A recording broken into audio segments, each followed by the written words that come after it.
Hi guys, today we are going on an adventure. We're going to meet a few of my mentors maybe and some friends, and we are going to go dig quartz crystal and petrified wood just about 2 hours away from my house. I'm excited. Honestly, this is the first real rock hounding trip I've gone on in 3 years, so I'm super stoked.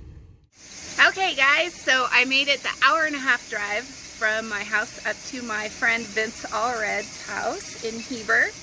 He is one of my favorite friends, known for years. And we're going to play with rocks today for a little bit. The Geiger counter on this piece of botryoidal opalized fluorite that my friend Chris Carlson, geologist buddy of mine, gave to me, and it's just going off the charts. That's pretty incredible. We'll definitely want to keep this one outside. Definitely. So you like rocks? Well, me too. But if you collect enough of them, you eventually have to do something with them. That's where I come in. This is the EZCab. This one is an old one. I've used the guts out of it. I've had it for years and years. Spent hours and hours polishing rocks. It's a blast. I love it, and I'd like to get you into it too. The first thing is, if you're gonna polish rocks, you want to get good equipment. I don't really care what brand. Obviously, I like to sell my brand because it's made in Utah, USA, and for that reason, it's always better to deal with somebody that knows what the hell they're doing. So let's get you hooked up with an EZCab machine and some information on how to use it, and some rocks. I'd love to give away rocks too, and you'll have fun like I have. How's that? This is pretty fun stuff. Take an ugly old rock. You know what you're doing. Have some good equipment.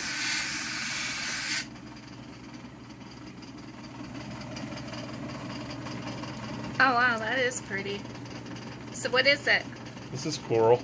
Fossilized, agatized coral. Pretty, huh? Super pretty. And that's what we do in our spare time, is take these rocks that we've collected out in the desert and up in the mountains and stuff, and cut them and polish them. This is the EZCab that I use and sell.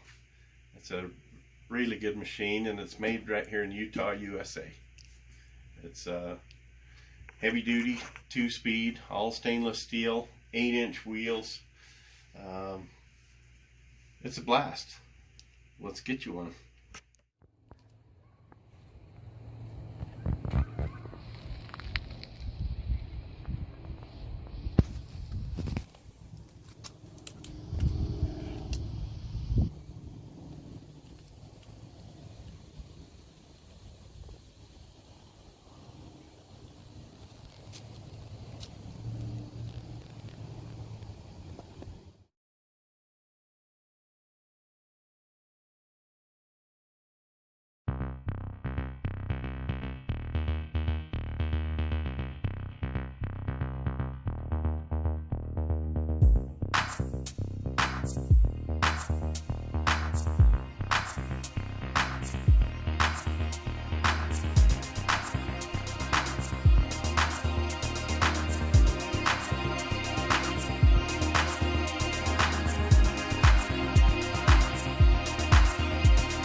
guys, so I am here at Jordanelle Reservoir. You see right there, see all that water?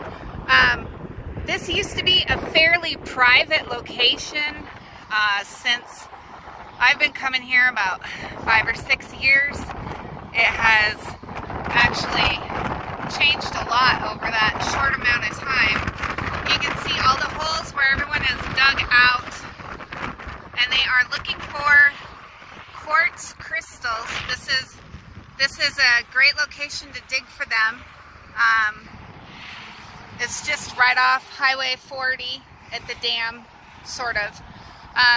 So this is a road cut, and it goes right through this mountain here. You'll notice that that side is green and nobody digs over there, but there is a pull-off right here, and so that, I think, led to a lot of people. The locals knew about this place for a very long time. I spent a lot more time with Vince than I planned on, so I'm just gonna go and walk around and look and see if there are any crystals just laying out on the ground for me to pick up, or maybe some matrix pieces that I could take home and polish and check out and see if it's something that I really, you know, want to work with. So I'm gonna do that real quick, and then I will go to the next spot. Hi guys, so I was only able to spend about 10, maybe 20 minutes at this spot because I'm not healed up well enough to walk on uneven ground, and there is a lot of uneven ground here. It's all loose rock, so I did get a little tiny bucket full of some fun science experiment stuff, so I will be showing you that, and I am gonna head to the next stop and then home. When I get home though, I'm gonna show you all the cool stuff I got from Vince today. He is such a good friend. I absolutely adore him, and I highly recommend, if you're gonna buy a cabbing machine, you just go with him, because he will take care of you, not only with the purchase, but after the purchase. So he can answer all your questions, walk you through everything, and he really is just a nice guy. So 2 thumbs up. That's only 1. I'm headed home. I'm coming through just a gorgeous farmland right here, and I don't mind that I have a broken windshield. I just wanted you to see how pretty it is up here. I love Utah. I love it. We are going past Echo Reservoir. This is a really great place in the wintertime to come out on the ice and fish. It's also the first place I ever seen a pelican in person that I can remember. It's just a pretty cool place, just one of the beautiful places on the way to my house. I just wanted to show you guys the red rocks. This area is just so beautiful, and I know that you love it too. Look at that. Isn't that gorgeous? Getting ready to head into one of the first canyons, but I thought you guys would appreciate these red rocks. It's just absolutely beautiful. I'm hoping that the contrast really shows, and you can just see how red that is. That's one of the things I've always loved about Utah, is this red iron-rich dirt.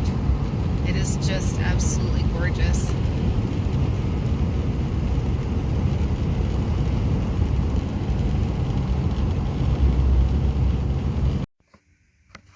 Okay, so I made it home from a grand adventure today. I want to show you a few things that I was able to get from Vince, and as you can see, this is a big dino bone that I brought up and we cut in half. Just wanted to see if there was going to be any color play in there. Just a little bit of oranges. It's a pretty piece. I also got this awesome piece of banded fluorite. It's nice and solid, it's not fractured, so it will carve excellent.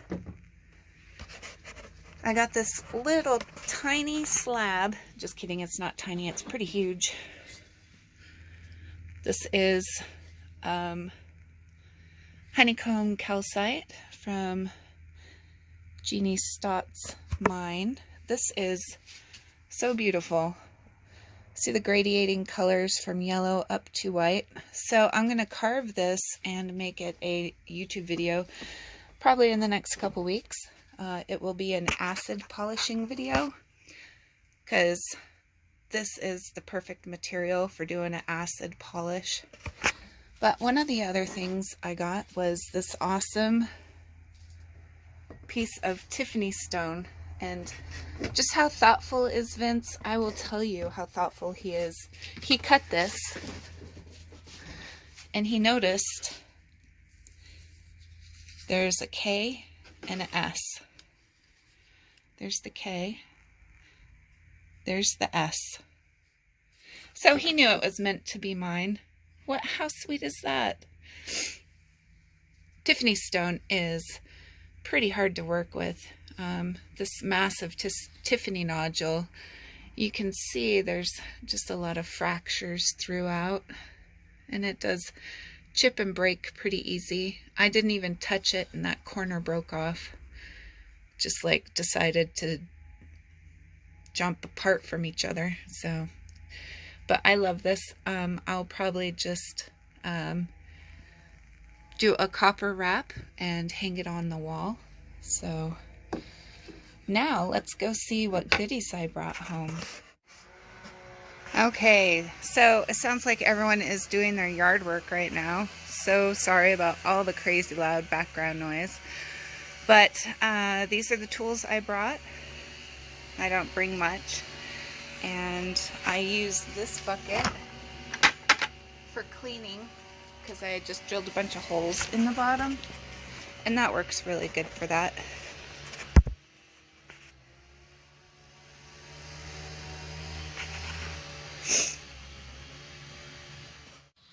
So one of the minerals that you find up there is maganese, which is the black coating and crust that is on a lot of the rocks up there. And I brought back a bunch of this so we could go do a quick science experiment.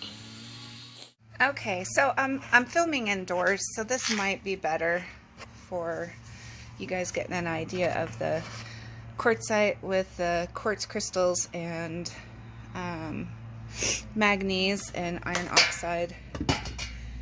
So that's just one big rock I brought home to play with for the yard. You can see that there are crystals here, quartz crystals. They just need to get... Sorry, my camera does not want to focus today. So they just need to get cleaned up. Very cool. Very small, but very pretty. And over here in the big bucket, we have just a bunch of rocks. So some of these I brought home because they had crystals on them that I wanted to clean out, like this one. But some, like this one I just showed you, has that manganese, okay? So I'm going to take out the blackest ones that I got, and I'm going to combine it with hydrogen peroxide. And this is such a fun experiment because what it does is it creates pure oxygen and pure water. Very fun. Fun science experiment. If you want to look up more information on this, just Google what happens when you mix manganese with hydrogen peroxide. When you are doing this, you need to remember that the chemical reaction causes heat. It can boil. I used to use all plastic containers, but you can use glass too. So once you have a nice level amount in there. You want to make sure that you have a lot of room for expansion, because what it's going to do is it's going to boil and it's going to bubble. If I have enough manganese in here for the reaction. So let me go get the hydrogen peroxide, just regular drugstore hydrogen. You can use the stronger stuff that you have to ask the pharmacist for, but just for this fun thing, we'll just use regular peroxide. So today I'm just using Equate, which is Walmart's cheap knockoff generic label. I think it's $1.97 a bottle. And I've taken the lids off. Now, the reaction isn't going to be instantaneous, but can you hear it fizzling and bubbling? That is the chemical reaction we're looking for.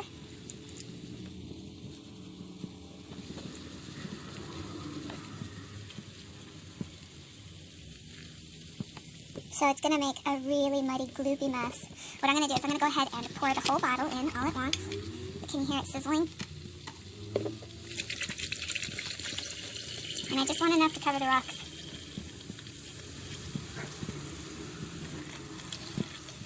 Now, in the past when I've done this science experiment before, I used a bigger tote that this would be in, because sometimes, depending on how full you have your container of the manganese, it can boil up and over. I don't feel any change in the heat yet, but this is one that you can touch and mess with. You don't have to worry about anything except for maybe your fingers bleaching out. So at some points in time, I have been able to get this, I'm starting to feel the warmth now. I have been able to get this to where it's got so much manganese in it that the gas is actually visible as vapors, the water vapors that come up, kind of like a rain cloud.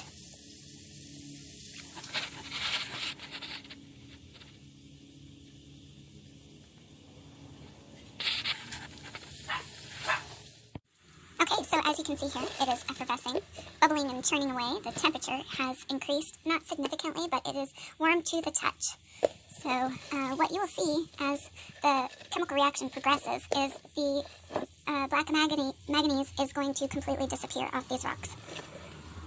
And I do have some that I have cleaned that I can show you. So what is really great, what I really love about this, is the effervescence softens up the clay, because most quartz crystals are in a clay substance in formation, and this stuff that comes from Jordanelle is like grease. It is so hard to get off. So this actual added step is my secret to getting crystal clear quartz crystals. So here is a side-by-side comparison, so you can see the difference in before treatment, before iron out, and then after being cleaned with first hydrogen peroxide and then super iron out to remove the rust iron oxides. This one, it still looks orange, but that is because the clay is trapped inside these crystals, because they are formed skeletally, which means the framework is formed of the crystal, so all the different points on the outside, and then formed slowly to the center. So it can trap. That's how you end up with crystals with water bubbles or anything like that. So these ones just happen to be clay inclusion. Still very pretty, very fun to work with and look at for sure. I really hope you guys enjoyed this video today and getting to meet my friend Vince. He's probably the longest friend I've had in Utah in the rockhounding world, and he's just a wonderful guy. So if you are thinking about progressing in your skills and your time value, then consider his machine as the one to buy. I don't recommend any of the other brands. There's a lot of things about the EZCab that separates it from the rest. And while I may be on a slow and steady journey, you may want to go ahead and just get right into it. Be sure to tell him that I sent you, and send him a friend request. He is just a wonderful guy. So take care, you guys. See you in a couple days with a new video. Until then, keep on rocking. Hit the subscribe button. Share this video out to everyone that can benefit, and have a rockin' weekend.